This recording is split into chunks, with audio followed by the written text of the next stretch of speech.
आगामी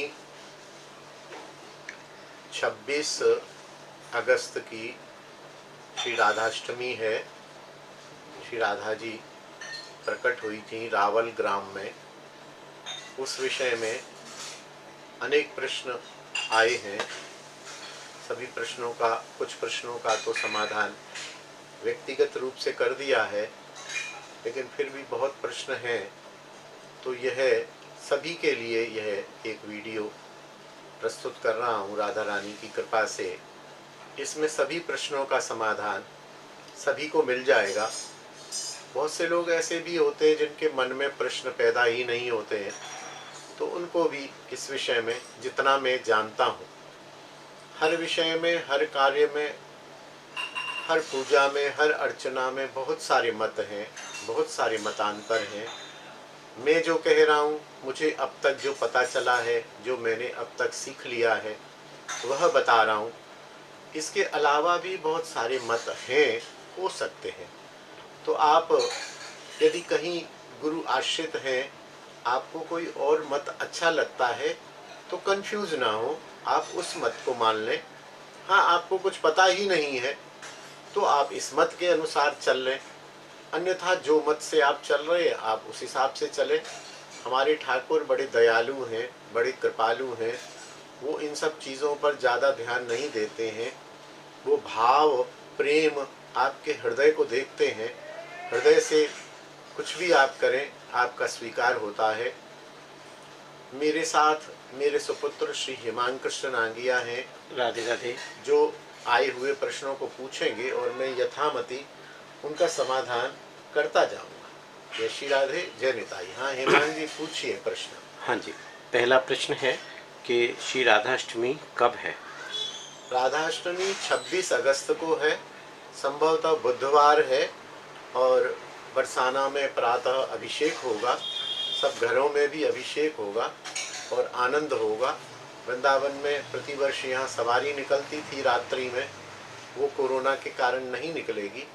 राधाष्टमी 26 अगस्त को है, निश्चित है, इसमें कोई विवाद नहीं है, दो भी नहीं है, सभी जगह 26 अगस्त की है। जय श्री राधे। अगला प्रश्न है, राधाष्टमी का व्रत करना चाहिए कि नहीं? इसमें भी दो मत हैं। राधाष्टमी का व्रत आप चाहें तो कर सकते हैं और आप ना चाहें तो आप नहीं भी कर सकते हैं, जैसा आपको ठीक लगे। राधा जी की उपासना, राधा नाम का स्मरण, राधा जी का अभिषेक, राधा जी को बढ़िया बढ़िया पदार्थ बनाना, राधा जी को भोग लगाना, उनको सजाना, उनका बंगला बनाना। पत्रम पुष्पम फलम तोयम। पत्र माने तुलसी पत्र, पुष्प माने फूल, फलम माने फल, तोय माने जल। ये 4-5 चीज़ों से ठाकुर को अवश्य पूजा करनी चाहिए। व्रत स्वेच्छानुसार, आप चाहें तो रखें, चाहें तो ना रखें। जय श्री राधे, जय निताई। राधा जी का जो इस दिन अभिषेक होगा, तो कई लोगों का, जैसे हमारे यहाँ युगल सरकार की सेवा है, तो केवल राधा जी का अभिषेक करें या कृष्ण भगवान का भी अभिषेक नहीं, करें? आप दोनों का अभिषेक कर सकते हैं, क्योंकि राधा कृष्ण तो एक ही हैं। शक्ति शक्तिमान जैसा संबंध है, आश्रय और विषय जैसा संबंध है। तो प्रिया जी का अभिषेक हो तो प्रिया जी को प्रसन्नता होगी, उनके प्रियतम का भी अभिषेक होगा तो भी प्रिया जी प्रसन्न होंगी, और प्रियतम का अभिषेक नहीं होगा तो प्रिया जी प्रसन्न कैसे होंगी? प्रिया जी के तो प्राण है प्रियतम, इसलिए आप दोनों का अभिषेक करें, कोई मना नहीं है। सुंदर है, आनंद है, दोनों के अभिषेक में ही आनंद है। ठीक है, अगला प्रश्न है कि हमारे यहाँ केवल लड्डू गोपाल जी की सेवा है, तो राधा जी का अभिषेक कैसे करें? लड्डू गोपाल जी की सेवा है तो, या शालिग्राम यदि है तो शालिग्राम जी का अभिषेक कर सकते हैं, नहीं है तो लड्डू गोपाल जी का ही कर दीजिए। इसमें एक और है कि जैसे कईयों का है कि निताई गौर की सेवा है, हाँ। केवल चित्रपट सेवा है, हाँ। तो कैसे हम राधाष्टमी में राधा जी का अभिषेक करें? तो क्या ये, मेरे ख्याल से सभी प्रश्नों का एक ही उत्तर होता है? सभी का एक ही होगा। हाँ और तीनों को और यथामति खोल देता हूँ। हाँ। यदि लड्डू गोपाल जी हैं तो आप ये माने कि राधा जी का जन्म है और प्रिया जी देख रही हैं कि मेरे प्रियतम का अभिषेक हो रहा है, तो प्रिया जी प्रसन्न हो जाएंगी। कुल मिला के करना तो प्रसन्न ही है ना ठाकुर को। तो प्रिया जी, राधा जी प्रसन्न हो जाएंगी कि उनके इष्ट का अभिषेक हो रहा है। अच्छा, गोपाल जी इसलिए प्रसन्न हो जाएंगे कि आज मेरी प्रियतमा का, आज मेरी प्यारी का जन्मदिन है, मेरा अभिषेक कर रहा है, प्यारी नहीं है। और प्यारी तो प्रिया जी प्रियतम में निहित ही है, शक्ति और शक्तिमान की तरह। गोपाल जी अकेले भले ही बैठे हैं, लेकिन उनमें आह्लादिनी शक्ति के रूप में प्रिया जी तो अंतर्निहित है ही। तो इसलिए गोपाल जी का अभिषेक कर लीजिए, उसमें भी कोई हानि नहीं है। भावना ये रखिए कि गोपाल जी का अभिषेक करके हम इसमें अंतर्निहित प्रिया जी का अभिषेक कर रहे हैं। नहीं भी है अंतर्निहित तो प्रिया जी देख रही हैं, प्रिया जी अपने प्यारे के अभिषेक को देख के प्रसन्न हो रही हैं। प्रिया को प्रसन्न ही तो करना है हमने। ऐसे ही निताई गौर की यदि सेवा है तो आप जानते हैं कि निताई तो बलराम है और गौरांग महाप्रभु जो हैं वो राधा कृष्ण मिलित स्वरूप हैं। राधा भाव है, बल्कि अंतर कृष्ण बहिर्गौर है। तो वो भी आप समझिए कि राधा रानी उसमें अंतर्निहित हैं। तो महाप्रभु का अभिषेक करिए, महाप्रभु का अभिषेक करके ये मानिए कि इसमें निहित जो प्रिया जी हैं उनका अभिषेक कर रहे हैं और प्रिया प्रीतम दोनों का अभिषेक कर रहे हैं। बलराम जी का, दाऊ जी का भी अभिषेक करिए, वो भी प्रसन्न होंगे। आप देखिए, मेरा जन्मदिन है आज, तो मेरे कोई बड़े भाई को भी प्रणाम करे, मेरे पुत्र को भी राधे श्याम कहे, तो मैं प्रसन्न ही तो होता हूँ। इसमें ये थोड़ी है कि खाली मेरे को ही प्रणाम करे। इसलिए आप निताई गौर है तो निताई गौर का अभिषेक कर दीजिए। आपके यहाँ चित्रपट है तो चित्रपट में अभिषेक की बात नहीं है, चंदन पुष्प द्वारा चित्रपट को सजा दीजिए। शालिग्राम जी हैं तो चित्रपट को सामने रख के शालिग्राम जी का अभिषेक कर दीजिए। शालिग्राम जी भी नहीं है, बहुत ही आग्रह है कि नहीं हमें तो चित्रपट का अभिषेक करना है, तो मैंने जन्माष्टमी के वीडियो में भी बताया है कि आप सामने एक दर्पण रख लीजिए, आमने सामने रख लीजिए दर्पण और चित्र को, और दर्पण में जो चित्र की छवि दिखे उस चित्र की छवि का दर्पण में अभिषेक कर दीजिए। दर्पण में अभिषेक कर देंगे तो चित्रपट में उन ठाकुर जी का अभिषेक हो जाएगा। ये शास्त्रीय है, ये मैं मन बहलाने की बात नहीं कह रहा हूँ। शास्त्र में दर्पण अभिषेक है, जितने काष्ठ विग्रह होते हैं उनका दर्पण अभिषेक होता है, तो आप दर्पण में भी कर सकते हैं। इस प्रकार से आप अपने अभिषेक की मनोकामना पूर्ण कर सकते हैं। और नहीं है तो कहीं आस पड़ोस में कहीं श्री विग्रह का अभिषेक हो रहा हो, वहाँ चले जाइए।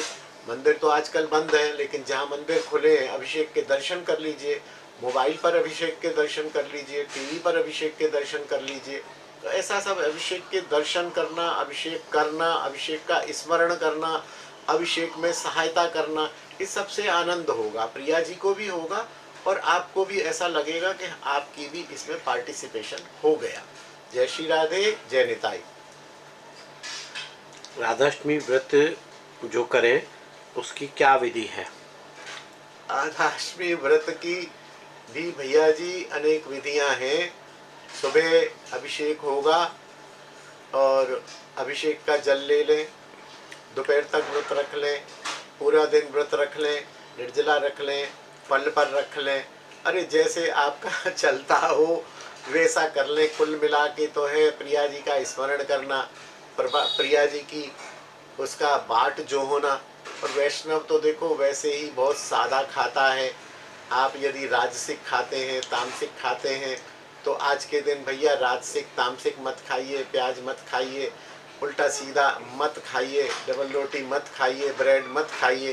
सादा सुंदर जो ठाकुर को भोग लगता है, मक्खन है, मिश्री है, अपना मलाई है, सादा फुल्का है, फल है, दूध है, दही है, ऐसे अनेकों पदार्थ हैं। सात्विक भोजन करिए जिससे प्रिया जी का, ठाकुर का स्मरण बनना रहे। यही व्रत है। निर्जल रह लीजिए, जल सहित कर लीजिए। जैसे भी आप अपने शरीर को सुविधाजनक रूप से रखना चाहें, जिससे भजन होता रहे, स्मृति बनी रहे, क्रोध ना आए, तमोगुण की वृद्धि ना हो, कामना वासना ना हो, ऐसा सात्विक भोजन करना ही वैष्णवों का व्रत है। जय श्री राधे, जय निताई। राधाष्टमी पर कौन सा विशेष पाठ करें जिससे भक्ति एवं भजन में अधिक लाभ हो? राधाष्टमी पर राधा कृपा कटाक्ष का पाठ करें। मुनीन्द्र वृंद वंदिते त्रिलोक शोक हारिणी, ऐसा पूरा अष्टक है। राधा कृपा कटाक्ष, मिलता है और अधिकतर आप हम लोग पाठ करते ही हैं। और आप चाहें तो उसके अपनी सामर्थ्य और समय अनुसार 1 पाठ, 11 पाठ, 21 पाठ, 31 पाठ, 51 पाठ, 101 पाठ, जैसे आपको अनुकूलता हो प्रिया जी को रिझाएं। और प्रिया जी इस पाठ को सुनकर अवश्य कृपा करती हैं, प्रसन्न होती हैं। और हमारे ठाकुर कृष्ण भी अपने प्रिया के गुणगान को सुनकर बहुत प्रसन्न होते हैं। तो आप राधा कृपा कटाक्ष का पाठ कर सकते हैं। आपके पास होगा, नहीं हो तो गूगल पर राधा कृपा कटाक्ष उपलब्ध है, वहाँ से कॉपी पेस्ट कर लें और उसका पाठ करें। 1 पाठ करें, 11 करें, मैंने जैसे निवेदन किया अपनी सुविधानुसार आप पाठ कर सकते हैं। जय श्री राधे, जय निताई। राधाष्टमी पर कौन सी विशेष रंग की पोशाक पहनाएं? प्रिया जी की जो पैटर्न है वो नीली पोशाक उनको पसंद है। प्रिया जी को नीलांबर और ठाकुर जी को पीतांबर। प्रिया जी को बढ़िया गहरा नीला रंग जो होता है, गहरा रंग, जैसे ये शायद मेरी माला झोली आप देख रहे होंगे, गहरा नीला रंग प्रिया जी को पहनाएं, वो उनको बहुत प्रिय है। जय श्री राधे, जय निताई।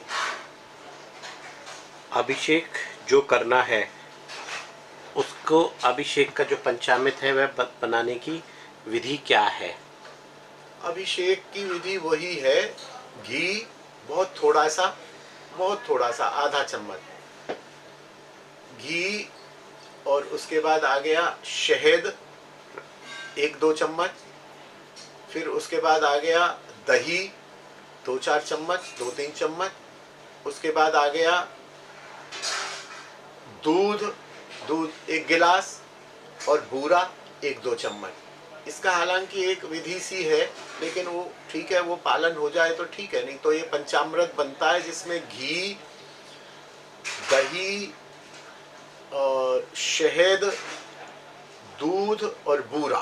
दूध सर्वाधिक होता है, मान लीजिए 1 गिलास दूध हो तो शहद 2 चम्मच हो जाएगा, घी बिल्कुल आधा चौथाई चम्मच हो जाएगा, बूरा 1 चम्मच हो जाएगा, दही 1 चम्मच हो जाएगा, 2 चम्मच हो जाएगा। इस प्रकार स्वेच्छानुसार भावपूर्वक बना लें। शहद की मात्रा अच्छी रखेंगे तो उससे क्या है कि शहद की गंध पंचामृत में रहने से वो अच्छा रहता है, पीने में भी अच्छा रहता है। दही की मात्रा को कम रखें, घी की मात्रा को कम रखें और बूरा भी कम रखें, क्योंकि शहद से मीठा तो वो हो ही जाएगा। पंचामृत से पहले आप अभिषेक करा लें, उसके बाद गंगा जल से अभिषेक करा दें, उसके बाद जल से अभिषेक करा दें। तो ये थोड़ा थोड़ा गंगा जल और जल भी पंचामृत में मिल जाता है। एक कटोरे में या एक किसी पात्र में विराजमान करके अभिषेक कराएं, शंख से कराएं, शंख में डाल के अभिषेक कराएं या डायरेक्ट लोटे से कराएं, तो ये जल, गंगा जल भी उसमें मिल जाता है। तो वो जो पंचामृत है वो और भी बढ़िया बन जाता है। तो इस प्रकार आप अभिषेक कर सकते हैं प्रिया जी का, गोपाल जी का, ठाकुर जी का। जय श्री राधे, जय निताई। राधाष्टमी पर केक काटें कि नहीं? नहीं नहीं नहीं नहीं नहीं नहीं नहीं, बिल्कुल नहीं, बिल्कुल नहीं। केक का कोई मतलब नहीं है भैया। देखो, ये ईसाई परंपरा क्यों हम स्वीकार करें जब हमारी सनातन और हिंदू परंपरा है, समृद्ध है, शास्त्रीय है, वैज्ञानिक है। काटने का क्या काम है? हम तो अमनिया को भी, किसी सब्जी काटने को भी अमनिया करना कहते हैं। काटने का कोई काम नहीं। मैं तो कहूँगा राधाष्टमी, जन्माष्टमी क्या चले, अपने बच्चों और अपने जन्मदिन पर भी केक नहीं कटना चाहिए। केक को तो उड़ा दें अपनी सही। यदि आप वैष्णव हैं, यदि आप रत्ती भर भी अपने आप को वैष्णव मानते हैं, तो आज से केक का घर में आना बंद, बिल्कुल बंद। केक नहीं, एकदम नहीं। जय श्री राधे, जय निताई। प्रिया जी का सबसे मुख्य जो प्रसाद है, जो पसंदीदा भोग प्रसाद है, वह क्या है, वह आप बता दीजिए। और उसकी बनाने की विधि हमने अपने चैनल पे डाली हुई है, जिसका कि लिंक हम ऊपर दे रहे हैं और डिस्क्रिप्शन में भी दे रहे हैं उसका लिंक, तो आप लोग वहाँ से पूर्ण विधि देख सकते हैं। राधाष्टमी के दिन और सब तो लगता ही है। जैसे जन्माष्टमी के दिन माखन मिश्री लगती है ठाकुर को, राधाष्टमी के दिन हर मंदिर में एक अरबी का भोग लगता है, और वो अरबी जो है विशेष प्रकार से बनाई जाती है। जैसा कि हिमांग ने बताया है कि उसकी विधि का एक ऑडियो दिया हुआ है, वीडियो दिया हुआ है, श्री हरिनाम प्रेस के चैनल पर ही 2-3 दिन पहले लगाया है। उसे आप देखिए, उसे लाखों लोगों ने देखा है, आप भी देखिए। उसमें विधि दी हुई है, और वो यदि सही प्रकार से बन जाए तो वो एक पक्का प्रसाद होता है जो 10 दिन तक 15 दिन तक भी खराब नहीं होता है। हालांकि हम जब घरों में बनाते हैं तो उसमें वो चीज़ शायद नहीं आ पाती है।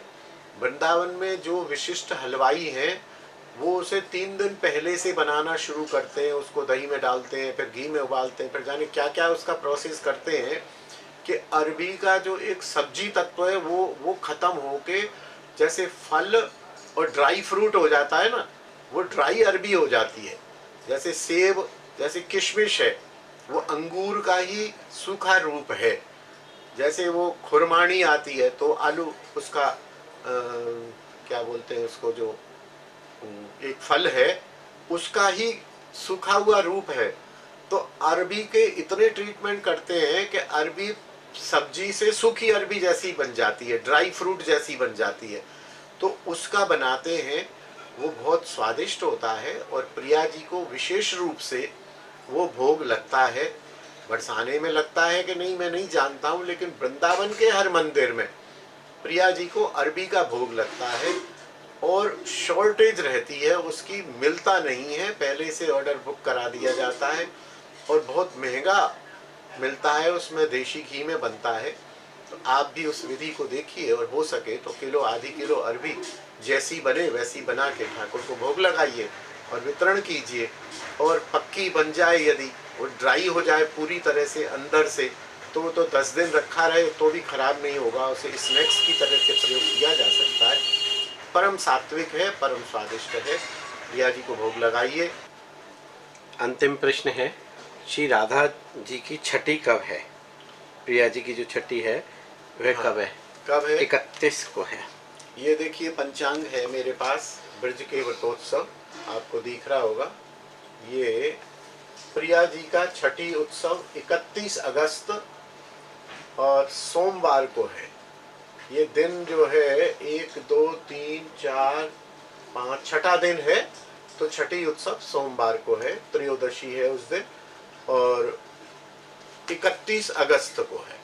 मेरी तरफ से राधाष्टमी की शुभकामनाएं। देखिए हम सब साधक जितने भी हैं, प्रिया जी आश्रय तत्व हैं और हमारे कृष्ण विषय तत्व हैं। तो प्रिया जी को हम आश्रय लेके, प्रिया जी के चरणों की कृपा प्राप्त करके, सखी रूप में, मंजरी रूप में, सहचरी रूप में, किंकरी रूप में प्रिया जी की उंगली पकड़ के, प्रिया जी के चरणों का आश्रय प्राप्त करके अपने उपास्य ब्रजेंद्र नंदन, अपने ठाकुर प्रिया प्रियतम को प्राप्त कर सकते हैं। यह उत्सव आया है, यह कोई छोटी बात नहीं है।